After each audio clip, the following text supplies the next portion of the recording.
Welcome back to my another blog. সবাই কেমন আছেন? আপনারা ইতিমধ্যে জেনে গেছেন যে খাইতে, ঘুরতে আর শপিং করতে আমার খুব ভালো লাগে। আজকে চলে এসেছি শ্যামলীর একটা শপিং মলে। তো আমার আসলে অর্নামেন্টস, ঘড়ি, ইয়াররিং খুব পছন্দ। এগুলো ছাড়া আমার চলেই না। কেনাকাটা করার তেমন একটা ইচ্ছা নেই, বাট কোনো কিছু পছন্দ হয়ে গেলে সেটা রেখে যেতেও পারি না। তো দেখতে দেখতে একটা ঘড়ি আমার হেব্বি পছন্দ হয়ে গেছে। এখন এটা না নিলে তো আমার রাতে ঘুমই ধরবে না। তো কেমন লাগছে ঘড়িটা? তো এটা নিয়ে নেই। এটা কি ব্র্যান্ড? গুচি। সত্যি কথা বলতে খুব বেশি টাকা নিয়ে বের হয়নি, কারণ শপিং করার কোনো ইচ্ছা ছিল না।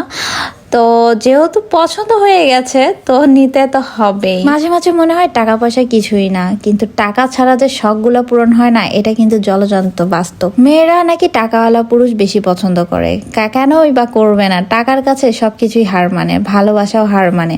আসলে টাকা পয়সা এমন একটা জিনিস যেখানে সবাই নত। হাত খরচের টাকা নিয়ে বের হয়েছিলাম, শপিং করার মেন্টালিটি নিয়ে বের হই নাই।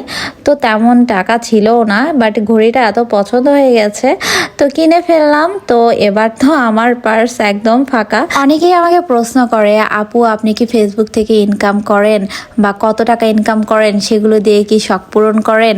অনেকের মধ্যে এই কিউরিওসিটি, আসলে কিউরিওসিটি তো থাকবেই, কারণ বর্তমানে ফেসবুক থেকে ইনকাম করে গাড়ি, বাড়ি, ফোন সবকিছুই কিনছে।